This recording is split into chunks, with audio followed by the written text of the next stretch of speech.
هدف ثالث لمصلحة النصر السعودي.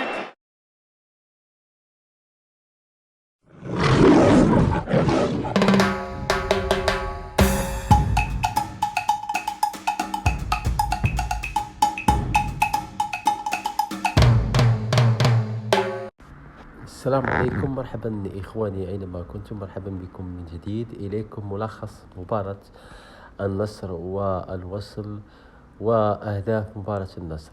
حقق نادي النصر السعودي فوزا كبيرا على ضيفه الوصل الإماراتي بنتيجة 4 أهداف مقابل لا شيء مساء يوم الاثنين على استاد الأول بارك في الرياض ضمن الجولة السابعة في منافسات مرحلة الدوري أبطال آسيا للنخبة. وسجلها علي الحسن في الدقيقة 25 وكريستيانو رونالدو في الدقيقة 44 من ضربة جزاء و78، ومحمد الفتيل في الدقيقة 88.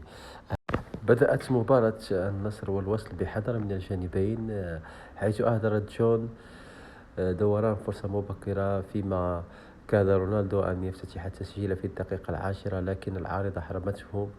استمرت الأفضلية للنصراوية حتى الدقيقة 25، حيث أطلق علي الحسين تسديدة صاروخية سكنت شباك الحارس أناس الزنيتي معلنة عن تقدم العالمي. وواصل النصر ضغطه وأسفر ذلك عن ركلة جزاء في الدقيقة 43.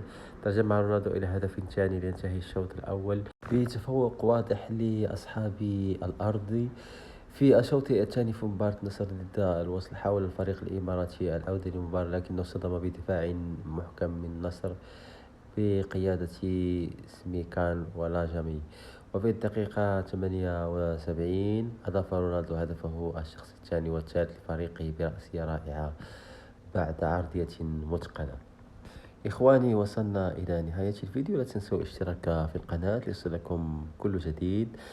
دمتم في رعاية الله وحفظه، إلى حلقة قادمة إن شاء الله.